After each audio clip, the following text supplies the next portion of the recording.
Gargajo. Gargajo se precipitaba sobre la mesa. La sombra negra bañó a la ogro, quien apretó los dientes y se tomó el tiempo de recordar por última vez a Lápetus, su luna. Claudia dobló las rodillas, levantó los hombros, viendo hacia arriba con el ceño fruncido y su frente surcada por venas. El cuerpo se desplomó sobre la mesa, causando que una nube de polvo saliera disparado bajo la espalda y un terremoto terminara por destruir varios palcos alrededor del aula, desprendiéndose y precipitándose en el aire, explotando en una nube de escombros al llegar a la mesa. Los restos flotaban y subían luego lentamente para ser desplazados por el universo. Todas las puertas de emergencia del gran aula magna de reuniones se abrieron de golpe y de ellas emergieron soldados vestidos de negro con un velo en la cara, guardaespaldas de la Armada Imperial de Gargajo, quienes irrumpían monteando el frente con sus armas. De las otras entradas que estaban colgadas de las filas de asientos que se alargaban alrededor del gran aula, y también en los palcos salían filas y filas de guardias de la nave, quienes se detenían en seco gritando, tomándose unos a otros de las uniformes las manos de los asientos, que todavía quedaban aferrados a su base. Al notar la horrible incremente succión de lo que los impulsaba hacia arriba, un desafortunado despegó del suelo girando con las piernas y los brazos extendidos, mientras su alarido que perdía en la altura desapareciendo a través de la abertura. Otros se detenían en seco, extendiendo sus brazos al marco de la puerta, al ver que bajo el borde de la suela de sus zapatos solo había un abismo, pues el palco yacía destrozado allá abajo, con partículas delgadas de polvo que se extendían largamente hasta el techo. La Guardia Imperial, de lo que se mostraba más sorprendida por ver su emperador muerto que por el inminente peligro que corrían ahí. Los velos bailoteaban atrás estos. Sus inescrutables rostros observaban el enorme cuerpo sin pronunciar palabra. Mojo Bon se abría paso tras ellos, a empujones. Los párpados tras el cristal pardo de sus lentes se abrieron hasta que su frente quedó marcada de arrugas. Abrió su boca, aferrándose con brusquedad a los hombros de los guardaespaldas al sentir que sus pies se desprendían del suelo. La alarma general seguía sonando en intervalos repetidos. Mientras el piso crujía, los soldados de la nave intentaban ponerse en resguardo. Finalmente, en filas de vuelta, ¿qué onda?, hacia las puertas, mientras los guardaespaldas del fallecido regente se colocaban todas en cuclillas, demostrando todos un equilibrio muy seguro, aferrándose unos a otros de las manos para hacer peso y no ser llevados por la inclemente fuerza que los alaba. Mi cabello, chilló Mojo con su brillante copete completamente deshecho. Sáquenme de aquí. Los escoltas, sin embargo, solo veían hacia adelante, sordos a su súplica. Cuando Mojo también fijó su mirada al frente, se dio cuenta de por qué no le prestaban atención alguna. El cuerpo de Gargajo estaba moviéndose, estaba levantándose. Su cabeza y sus piernas caían inertes, pero su cuerpo se elevaba sutilmente. La piel de Claudia estaba roja, las venas de su frente y sien hinchadas palpitando, sus ojos eran completamente blancos, como si estuviera ciega. No había atisbo alguno de iris y pupila, solo blancura, llenos de agonía. Sus labios se estremecían bajo la mortífera presión de su dentadura. No podía abrir la boca, no podía siquiera respirar, sus piernas temblaban. Los músculos de los muslos se ensanchaban cada vez más, sus rodillas parecían de piedra y sus pantorrillas eran casi el doble del tamaño de lo normal. Bajo sus zapatos de charol se abrían grietas que se extendían como una telaraña a su alrededor, astillando madera. Los músculos de sus brazos estaban hinchados como pelotas, con un amasijo de arterias que se alargaban alrededor como si se tratara de gusanos moviéndose bajo la piel. Los antebrazos también estaban tumefactos e inflados, y sobre sus manos levantaba poco a poco a Gargajo. Las muelas del ogro rechinaban y entre sus dientes escapó un gruñido profundo, asfixiado, mientras sus codos crujían y sus antebrazos se levantaban como un artefacto de canica. Muy lentamente su cuerpo se hacía cada vez más voluminoso bajo la mole. Los guardias que había salido por el auditorio veían la escena desde arriba, como si el cadáver de Gargajo levitara. Mojo Bond llevaba los lentes descolocados, atónito. El techo se derrumbaba lentamente sobre ellos, y la alarma general seguía restallando. Claudia extendió sus brazos, delirando, se puso firme con la frente en alto como una reina. Sus ojos blancos eran iguales que su cara, que solo mostraba de indiferencia inocua, al borde de la inconsciencia. Con la boca entreabierta, llevaba sobre sus dos manos al emperador. Lo ha levantado, por Dios, lo ha levantado, musculló un guardia aferrado con todas sus fuerzas a la alfombra. La ogra abrió la boca, gritando ferozmente, columpiando sus brazos y su cuerpo. Mierda, lo va a arrojar contra nosotros. Corran. Los hombres se precipitaban de vuelta a las puertas. Los soldados de velo negro se pusieron rápidamente de pie en silencio, retrocediendo. Claudia no lanzó el cuerpo, jamás habría podido, simplemente lo dejó caer y este se deslizó al borde de la mesa. La niña cayó primero de rodillas y luego de cuerpo completo, desmayada. Aquel último y más aparatoso retumbar del cuerpo del emperador hizo que el cuerpo de Canals cayera hacia atrás, como si una enorme masa sólida se hubiera estrellado contra la pared. El león no pudo sujetarse de nada y rodó de vuelta por el largo corredor que recorría toda la nave. El suelo se inclinaba hacia arriba. Claudia, Claudia. Se aferró en vilo del borde de una puerta. Sus patas traseras rascaban la pared enloquecidamente. Apartó sus pezuñas del medio y se dio cuenta de que había arañado la A del letrero. Área de cápsulas de escape. Sintió los retumbos de algo grande que caía en picada. Era la estatua de león, golpeando las paredes. La escultura de su antepasado que ahora amenazaba con arrastrarlo. Canas decidió arrojarse enclavado dentro de la sala del área de cápsulas de escape. Sorprendentemente todas estaban allí. Eran pequeñas y ovaladas. Cada una podía albergar una persona, acostadas en fila sobre una compuerta de emergencia que las hacía proyectar al espacio. El felino cayendo por el lugar como si fuera un tobogán y sintiendo que su lomo era quemado por la fricción, se abrazó a una, bajó sus patas y cola y se abrió un abismo. Levantó un dedo hasta un botón blanco y la superficie de la cápsula se abrió con un esponjoso sonido de descompresión.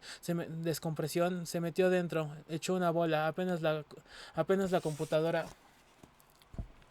se registró su peso, cerró automáticamente la computadora y frente a él un panel de cristal líquido se encendió, iluminando su rostro con diferentes colores brillantes. Claudia le había dicho que activar una no era en absoluto difícil, que podía poner a funcionar el piloto automático que lo llevara a cualquier lugar seguro. Una lluvia de escombros cayó sobre su cápsula. Por momentos le pareció que la alarma general empezaba a sonar con mayor fuerza. Claudia musitó por última vez. El león cerró los ojos y contra su voluntad hundió la garra en el botón. Sintió un vértigo inicial que le ocasionó náuseas, como si estuviera atrapado en el elevador que cae en picada. Luego de casi un minuto de dejar atrás una larga fila de luces que se deslizaban a los lados de las ventanillas, cayó el espacio y los propulsores apostados a los lados de ellas se activaron, alejándose del ejército magnatino que flotaba de cabeza alrededor de una nube de escombros. Despertar. Hey, estás abriendo los ojos. Sí, sí, sí. Sí, que ya los abre. Y que ya los abre. Míralo. Ufa. Hasta que por fin. Hathor, el bicho ya despertó. La voz histrónica de un niño se escuchó fuera de la casa, detrás de una palmera. Despertó. Güey. Ge. Ey. El chico de cabellos amarillos, piel tostada por el sol, ojos grandes azul claro y orejas puntiagudas que sobresalían sobre su melena como dos cuernos, atravesó el jardín y se arrojó por la ventana, lanzándose como un avión, aterrizando sobre el estómago de Canach, que hasta entonces había estado durmiendo en una hamaca, boca arriba. El león gimió y movió las patas como si estuviera pedaleando una bicicleta, abriendo los ojos de nuevo. Hathor parecía una pulga gigante abrazada a él, intentando ganar oxígeno inútilmente solo logró hacer una pregunta entonada con voz patética. ¿Dónde estoy? La niña bajita y el niño más alto que habían estado hablando delante de él tenían los mismos rasgos, las mismas orejas y los mismos cabellos color amarillo. Hathor parecía ser el del medio y a la vez el más fastidioso. Ufa, ¿no sabes cómo se ha enojado papá cuando la cápsula destrozó su observatorio? Caíste de picada sobre la cápsula y partiste en dos el telescopio, explicó la pequeña haciendo mímica con las manos. Pero te hemos sacado de la cápsula y te hemos estado dando de beber todos estos días y te hemos cuidado también. Hasta tenías piojos y todo, que te sacamos usando un cincel y un cuchillo. Despe Tempencau quería afeitarte la melena, dijo el chico, señalándose a sí mismo como el dedo pulgar, pero Hathor y Pisces lo convencieron de que tal vez eso te haría enojar. Canal se empezó a sentir que habría preferido despertar en la cápsula, flotando en medio del espacio. El pequeño elfo lo apretaba con mayor fuerza. Pero ahora te tenemos con nosotros, repuso Hathor, y sería muy feliz una vez que asimiles nuestras costumbres. Esta tarde habrá una guerra de cocos prendidos en fuego. No podías haber despertado en mejor momento. Ufa, exclamó la chiquilla, no veas que en Cabrita se pone la palmera salvaje de la playa cuando te le acercas. El que recibía más cocazos en la espalda pierde. Posó sus patas sobre los lados de la hamaca intentando levantar la cabeza. Sentía que una intensa migraña que nublaba no solo sus sentidos, sino además su cerebro. La luz del lugar todavía le hacía picar la retina. Claudia, vino conmigo. Claudia, Claudia. Tem- Tempencau fue el primero que te escuché decir ese nombre varias veces mientras dormías, dijo el niño, no con expresión seria, pero no veo que cayera otra cápsula, no por aquí, no por esas tierras, lo siento. El león giró la cabeza para ver a través de la enorme ventana sobre el escritorio, por lo que el chico había volado para tirársele encima. Al fondo se veía el mar azul y claro, un cielo hermoso, despejado y azul, todavía más diáfano que el agua desde donde descansaba, el enorme espectro de Saturno que cubría buena parte del cielo. ¿Cómo se llama esta luna? Titán, dijeron los tres niños elfos al mismo tiempo. Hathor apoyó sus manos sobre el pecho de la bestia y se sentó a su lado. Canastro se reclinó todavía más hasta sentarse sobre la hamaca. Más allá de la palmera, a través de la ventana, se veía una casita de caoba despedazada, con un montón de maderos rebosando por sus ventanillas, y lo que alguna vez fue la puerta yaciendo en el suelo, completamente calcinada. Podía entrever los restos de la cápsula dentro de la choza. Saltó al suelo, sintiendo sus músculos blandos y débiles, pues le costaba apoyar el peso de su cuerpo sobre sus patas. Apenas podía sentir la cola. ¿Cuánto tiempo estuve dormido? Tempaku y Piscis empezaron a hacer al unísono cuentas con la memoria, girando los ojos hacia arriba. 6 días, sí, fueron 6 o 7, se adelantó Hathor, uno usando los dedos. El pequeño estaba deleitado con Canach, viéndole a los ojos como si fuera un nuevo miembro de la familia. El felino le echó una mirada a los tres, curioso, pero no se sintió de ánimos para preguntar nada. Una cortina de mal humor se estaba apoderando de él. Caminó de largo hasta la puerta, sintiendo que los tres elfos iban tras él como esferas metálicas tras un imán. Al atravesar el marco, echó un vistazo a su alrededor.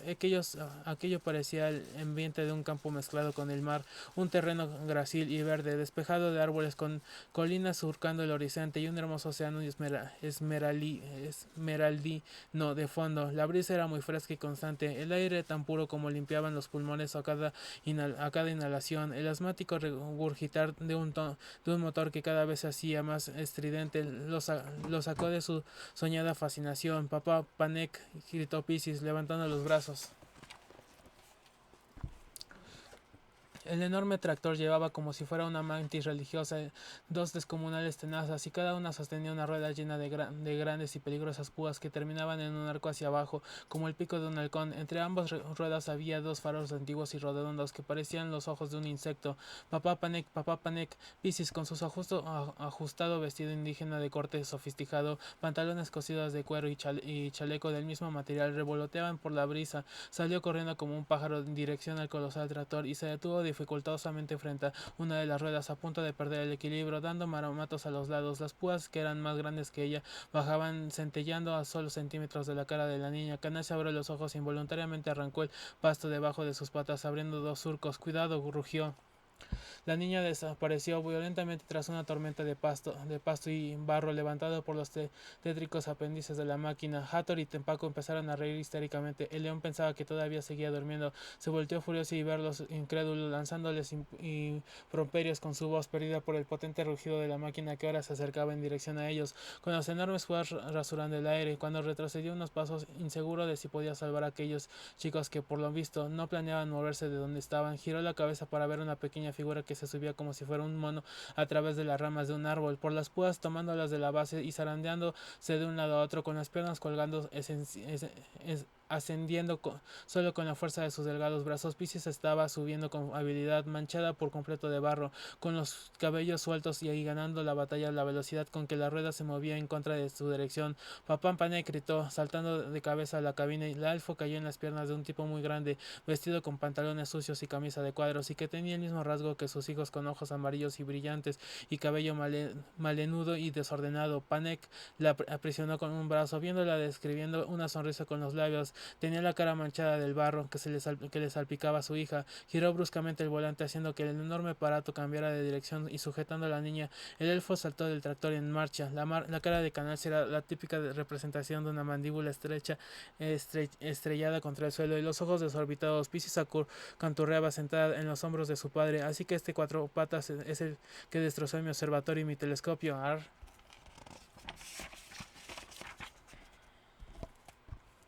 Apague la máquina, por Dios, gritó el león señalando con una pata al tractor. Está siguiendo de largo. Ah, no importa, peludo, ya lo alcanzaré. Canas dejó caer su trasero al suelo y sentándose como hacen los cuadrúpedos, sintiéndose cansado otra vez. Apenas a pocos minutos de haber despertado de un largo sueño, echó una mirada a Hathor y Tempeku, quien miraban al jefe de la familia sonrientes con sus puños en la cintura, y luego Panek, alto, de torso delgado y hombros anchos, con músculos no exageradamente grandes, pero sí tan duros como que parecían tallados sobre la madera, y una piel casi brillante. Parecía un vampiro. La imponencia natural del padre se veía todavía más acentuada por la delgada cicatriz que se extendía en sus mejillas. Sus hijos todavía no habían desarrollado semejante musculatura, salvo un abdomen rocoso en los varones. Una vez más, Canal se veía ante una situación en la que, contra todo pronóstico, su condición y fuerza de león no era realmente gran cosa al lado de la compañía que tenía. Son unos salvajes, pensó con angustia reciente. Aquí es donde voy a tener que pasar el resto de mi vida. Es imposible que esta gente posea cápsulas de que salgan de Titán. Sintió que los brazos de Hathor le rodeaban el cuello. Pa, ¿verdad que nos lo quedamos? El hombre frunció el ceño colocando a Piscis de vuelta en el suelo al lado del Tempeku. Tienes que respetar las formas de vida. Si se queda o no es decisión suya, no mía ni mucho menos tuya. El chico bajó la cabeza poniéndose rojo de vergüenza. Si quieres que se quede, pregúntaselo, repuso el hombre, sacudiéndose los cabellos. Yo me voy a trabajar. ¿Por qué no le preguntas a los que son como a los que son como él? Probablemente así se sienta más a gusto y quite esa cara de vaca cagona. Los que son como yo. Los que son como Kanach. Tempaku sabía que te iba a poner contento conocer a los que son como tú. Así pueden hablar de cosas de bichos peludos entre bichos peludos, dijo Tempaku, haciéndole señas a Kanach para que lo siquiera. Pero antes es mejor que se arregle un poco, repuso Piscis. Se pueden molestar si lo ven así. ¿Molestar? ¿Por qué se van a molestar si me ven así? Ufa, es que no conoces a los que son como tú, que el lío se va a armar si no te presentas como debe ser. Hathor hacía gestos afirmativos con la cabeza, poniendo cara de entendimiento. ¿Y qué tengo que hacer para estar listo para verlos? Pues yo diría que primero un baño, luego peinarte la melena y después lavarte las patas y quitarte las lagañas y cepillarte los dientes y sobre todo hacer como si fueras el jefe y nosotros tus esclavos. Eso les hará sospechar menos, ¿sabes? Porque van a hacer muchas preguntas. Toda la pesadumbre de Cañas se había convertido en una eufórica alegría que apenas podía disimular. Sus pelos se erizaban. A menos que los elfos se equivocaran, estaban hablando de presentarle a otros leones y sería primera vez en su vida que hablara con otro como él. No se permitió sonreír, sentirse tonto al temer que todo fuera solo un sueño. No entiendo qué me quieren decir, pero lo que sea, hagámoslo rápido. ¿Dónde están ellos? Están en el pueblo, contestó Hathor, señalando unas colinas de donde salió una delgada humareda negra. Tempaku piensa que deberíamos presentarle nuestra ducha al bicho. Ok, acordó Piscis. Vamos a la ducha. 10 minutos después, y rodeado de los tres elfos con Hathor montando sobre él, Canal se percató de que en realidad la ducha de los tres hermanos era una pequeña cascada que coronaba un lago. Aquí caes. El agua debe estar requete fría, así que Tempaku te aconsejo que te metas de golpe. Está bien, contestó el león, sacudiéndose a Hathor del lomo, quien cayó de cabeza al suelo riéndose. Hacía mucho tiempo que Canals no se daba un baño. Como en Jumbo no estaba expuesto a la tierra, los matorrales y la intemperie salvaje de la jungla, sino en el escenario del circo, el león no tenía por qué hacerlo, por lo que vio el agua con cierta reticencia. Era cristalina, el fondo de pedregoso, de algo podía verse con perfecta claridad, y aquello no era por el simple hecho de que sus ojos felinos eran potentes como pocos. El agua de Titán, sea cual fuera el fenómeno que así lo establecía, se veía como más limpia y clara que lo normal. Cualquiera que estuviera corto de vista no se habría atrevido a acercarse al lago por creer que solo era un surco profundo. Acercó más la cabeza con la intención de beber un poco cuando sintió un intrépido golpetazo en el trasero que lo hizo irse de morro contra el agua. El salpicón pareció erupción del volcán. Canas dio notazos y sacando la cabeza de la superficie cuando recibió en plenos ojos más agua. Hathor había caído sobre él, empujándolo. El chico había dejado sus ropas colgadas sobre la rama de un matorral.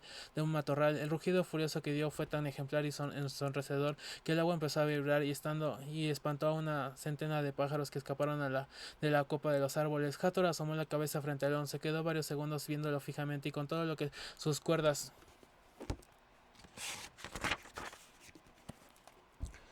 vocales le permitieron, que es bastante decir, empezó a rugir él también. Sus colmillos parecían como los de un gato. Ya cállate, le ordenó el felino exasperado. Poco a poco el niño obedeció viéndolo expectante. Me pudiste haber hecho daño, tonto. No vuelvas a hacer eso. Tempaku y Piscis, que estaban firmes a la orilla, se quedaron congelados con un rictus firme en la boca. Lo siento, no quería hacerte daño, musitó el niño arrepentido. Fuera, fuera del lago. El elfo hizo un pequeño sollozo, arrugando la boca con los ojos húmedos, y el agua estaba al cuello. Se dio media vuelta y se salió del lago. Tú, espeto, severamente, dirigiéndose a Piscis, ¿con qué me voy a restregar para bañarme? Lo había olvidado, gimió ella, con miedo a acrecentar la rabia de Canach. Ya te voy a buscar algo para que te restregues. Tempeco siguió a su hermana, mientras Hathor, todavía sin ropa, se sentó sobre una piedra abrazando sus rodillas y viendo hacia otro lado. A poco rato que León se había dado la vuelta tosudamente para darle la espalda al niño, con su lúcida melena flotando con una maraña infinita de tentáculos, sintió que a escasos centímetros de su cabeza cayó una roca enorme. El pesadísimo pedrusco tocó fondo al poco tiempo, haciendo un sonido tosco debajo del agua. Ufa, no la atrapaste, le avisó Piscis, con los pies sumergidos hacia los tobillos. ¿Por qué habría que atraparla si se ve el león con ímpetu asesino sin darse la vuelta? Pues porque con eso es que te vas a restregar, contestó Tempeku con ambas manos tras la espalda. Es la piedra más prolígita de todas, para que veas cuánto te queremos. Canal intentó nadar como un tiburón hasta donde estaban ellos. Fuera, fuera del lago, ustedes también, fuera. Los pequeños elfos se apotearon asustados y se salieron de la orilla. A la media hora estaba el trío de hermanos sentado en la roca de espaldas del lago, cabizbajos, Piscis, Hathor, que todavía seguía desnudo, y Tempaku, por orden de tamaño. Canal se había metido abajo de la cascada y ahora parecía todo un cantante de rock. La melena húmeda y pesada le caía en ambos lados de la cara y le cubría también los ojos. Encontró una extraña propiedad en el agua que hacía lógico que los elfos se bañaran ahí. Estaba perfumada y tenía un olor agradable. Al beberla sintió como si entrara luz en su cuerpo y creyó que nunca más volvería a tener sed. Pensó en los elfos, en su padre Panek y en la extraordinaria fortaleza física que mostraban. Se sintió curioso de saber hasta dónde serían capaces de llegar con esas capacidades, que podrían ser capaces de hacer en una situación de peligro. Súbitamente la pesadumbre lo abatió con el interior de las cascadas, donde hacía frío, porque el pensar en fuerza, en poder físico, le hizo recordar a Claudia. Por momentos pudo imaginar el cuerpo enorme y redondeado de ella en el lago, con él, recordando sus enormes abrazos, los antebrazos gruesos y poderosos, y sus manos regordetas que inspiraban fuerza, pero a la vez fragilidad. En su falda, sus rodillas, sus zapatos de charol le provocaron ganas de llorar, y así lo hizo en silencio. Se tomó su tiempo para salir del agua, alejado de los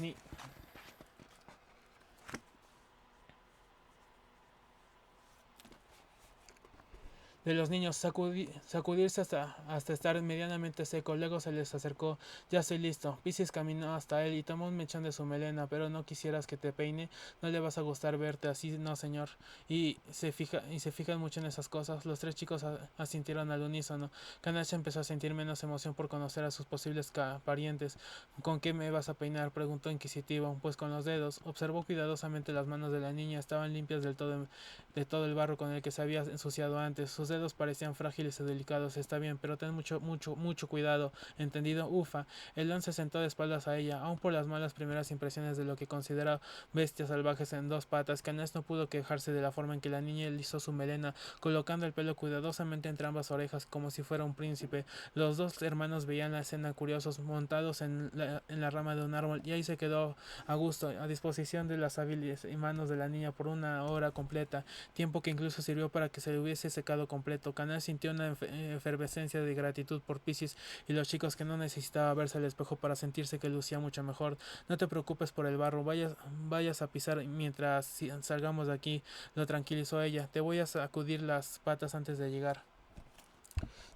Gracias. Dado los últimos toques a su melena y ensayando un par de elegantes posiciones según su modo de verse, de sentarse y caminar, Canes estuvo preparado. Andando, los tres se encaminaron a paso firme hasta fuera del lugar. Disculpa, ¿cómo te llamas tú, pequeño Hathor? ¿Hathor? ¿Ein? Regresa y busca tu ropa, por Dios. El trasero del joven se perdió entre los arbustos de regreso al lago de la cascada. Tempaku tiene una pregunta, a ver cuál. ¿Cómo se llama usted, Canach? Ufa, gimió la niña, eso es una lástima. ¿Por qué es una lástima? Porque Hathor ya te había colocado un nombre y nos parecía apropiado. Pues es absurdo, yo ya tengo un nombre y me gusta, declaró orgullosamente a la defensiva, viendo a otro lado. Pasaron 5 segundos de turbio silencio. Bueno, ¿qué nombre me habías puesto? Puberto. Y espera que oigas el apellido, porque ese te lo lo pusimos nosotros. Puberto nalgada del corral, dijo Pisi solemnemente. Tempaku piensa que eso denota fuerza y nobleza, como esas familias que son de alta alcurnia. Sipi, mucha fuerza, eso le sabemos de papá Panek, que pega unas nalgadas que no sabes.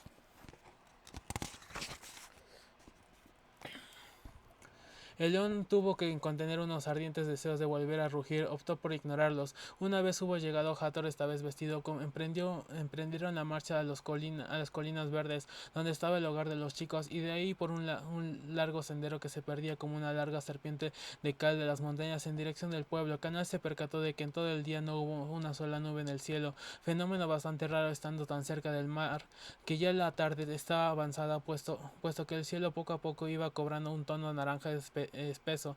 El espectro de Saturno se hacía cada vez más intenso, la brisa se estaba volviendo más fría, el delgado hilo de humareda negra que había visto horas atrás se había convertido en ahora un intenso vapor que llegaba hasta el cielo coronado al ras del valle, con visiones de tejados puntiagudos y clásicas chimeneas altas con forma de lanzas y molinos. En el pueblo había una cantidad más bien mediana de gente, todos elfos altísimos, con rostros angulosos, quijadas puntiagudas, ojos rasgados y de colores amarillentos, azules y verdes, cabellos amarillos o intensamente plateados y largos, parecían versiones humanas de canales. Uno de ellos cargaba sobre su hombro dos barriles amarillos, uno sobre otro, y con la otra mano llevaba un puño de caderas que arrastraban una enorme carreta que estaba llena de utensilios de campo, hábiles y pacas de heno. El lugar era extremadamente limpio y las cosas parecían estar bañadas en una laca que las hacía brillantes. Los jardines eran preciosos e impecables, las flores estaban ordenadas por color y tamaño, las frutas colocadas en cestos alrededor de las banquetas para ser tomadas sin costo alguno. Los faros de bombillas redondas y grandes estaban ya encendidos y el cielo se había tornado rojizo. No tardaron en llegar hasta que el centro de la ciudad, abierta por una inmensa redoma de adoquines con una gran fuente en medio, que daba paso a un palacio enorme que sobresalía entre todo el pueblo. Pues aquí estamos ya, anunció Hathor, vamos a tocarles la puerta. Caminaron por la larga alfombra roja hasta estar frente a la inmensa plancha de madera dividida en dos. El hermano mayor tocó la puerta 3 veces. De haberlo hecho un poco más, la madera seguramente se habría astillado bajo sus nudillos. Se escucharon unos pasos lentos, seguido por la seca rosca de un alargado resquicio que se abrió de golpe en la madera, dejando ver un par de ojos amarillos. Sí, venimos a ver a los bichos, exclamó Hathor. Venimos a visitar a los leones, lo interrumpió Canals. Como puede usted apreciar, tengo interés en hablar con ellos. Aquella mirada penetrante se posó en el felino, revisándolo desde las patas hasta el hocico. El resquicio se cerró de golpe y la puerta se abrió. Un elfo anciano con el porte de un rey delgado, vestido con prendas negras y plateadas, de frente amplia y arrugada, patillas largas y cabello igualmente largo y atado en trenzas, los recibió. Puede pasar usted, pero los chicos se tienen que quedar afuera. Oh, ¿por qué no? Chilló Pisis molesta. ¿Por qué no tienen invitación? A menos que hayan traído regalos y agasajos. ¿Regalos y agasajos?, preguntó León incrédulo. Sí, es la única forma en la que los leones conceden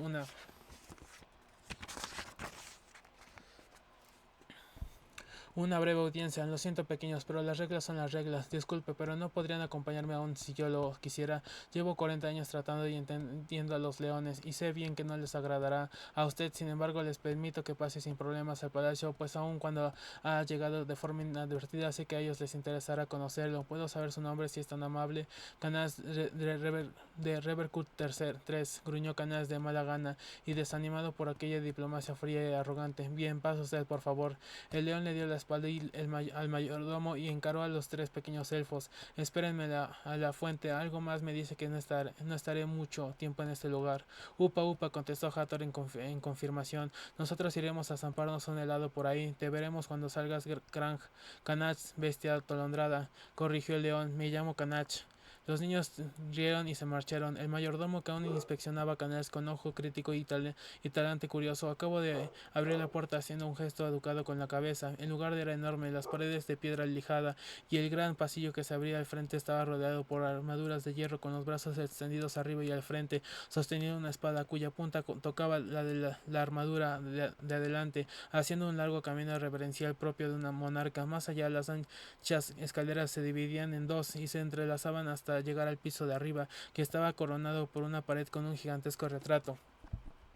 de una corona dorada perlada en sus puntas por diamantes ovalados. Al pasar por el camino de las armaduras, subir la escalera y caminar por el largo pasillo lleno de ventanales, llegaron por fin a las puertas de la sala real. ¿Por qué hay que caminar tanto?, interrogó Canals de mal humor. Siento que he caminado más desde que entré a este castillo que el recorrido que hice para llegar a él. Interesante observación, contestó el elfo, extrañado y fascinado por su personalidad. Tenga usted un poco de paciencia, por favor, pues es la hora de la siesta de los leones y es posible que estén durmiendo todavía. Canas llenó los ojos. El hombre abrió la puerta y caminó dentro de la sala, llena de sofás enormes y rosados, colchas infladas y redondas con esponjosos cobertores rosas, repletos de almohadones. El espectacularmente bello, imponente y formidable, excelentísimo y majestuoso Canas de Reverkund III viene a ver a los hermosos, inmejorables, geniales, poderosos, fantásticos y magnánimos leones. Soy guapo, poderoso. La cabeza de un invisiblemente más grande que Canas y con un pelaje menos pardo se asomó entre las almohadas de la colcha más cercana. Otro de melena negra bajó un gigantesco muslo de avestruz rodeando la bandeja, dejándolo junto con un montón de huesos que estaban apilados en orden. Al lado había un plato lleno de vino rosado. De vino rosado. He venido hasta el castillo para visitarlos, repuso el mayordomo sonriendo. Los felinos se acercaron ronroneando. ¿Y de cuál palacio viene el mayordomo?, preguntó el león grande sorprendido. De ninguno, se presentó con 3 niños elfos.